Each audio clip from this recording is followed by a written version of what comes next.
আমার সামনে দেখছেন একটা এসিডিসি ফ্যান। তো এই এসিডিসি ফ্যানটা সুইচিং হয় না, সুইচিং প্রবলেম। কারেন্ট চলে আসলে ফ্যানটা অফ হয় না, আবার কারেন্ট চলে গেলে ফ্যানটা অন হয় না, এই সমস্যা। তো বন্ধুরা, এই ফ্যানটা আমি আপনাদেরকে বলবো যে কীভাবে ঠিক করতে হয়। তো তার আগে বলছি, যারা আমার চ্যানেলে নতুন আছেন তারা কিন্তু চ্যানেলটা সাবস্ক্রাইব করে পাশে থাকবেন।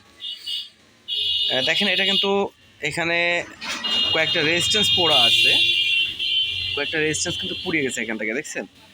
কিন্তু পুড়ে গেলেও কিন্তু এটা কিন্তু খুব কম হামসের রেজিস্ট্যান্স।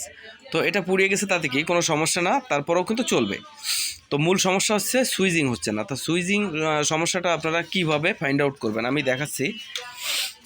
তো এইভাবেই কিন্তু আপনারা কাজটা করবেন। দেখেন, আমি কিন্তু ফ্যানটা ওপেন করছি, ফ্যানটা এখানে দেখেন ফ্যানটা রানিং আছে, দেখছেন? ফ্যানটা কিন্তু রানিং আছে এখন। তো এখন কিন্তু আমার কিন্তু ফ্যানটা চলছে ডিসিতে। এখন ডিসিতে চলছে, আমি এসি ইনপুট করলাম, এখন এসি ইনপুট করেছি কিন্তু ফ্যানটা অফ হয় নাই, দেখছেন? এই ফ্যানটা কিন্তু অফ হয়ে যাওয়ার কথা, অফ হয়ে কিন্তু চার্জ হওয়ার কথা।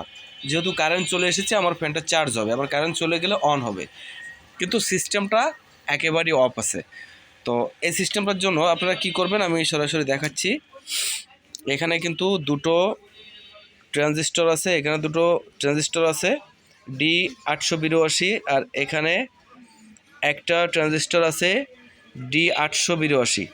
এই তিনটে ট্রানজিস্টর একবারে পাল্টিয়ে দিবেন, কোনো চিন্তাভাবনা করার দরকার নেই, একবারে পাল্টিয়ে দিবেন। এই একটা আর এই দুটো, এই তিনটে D882 পাল্টাই দেওয়ার পরেই দেখবেন আপনার সিস্টেমটা পুরোপুরি অন হয়ে গেছে।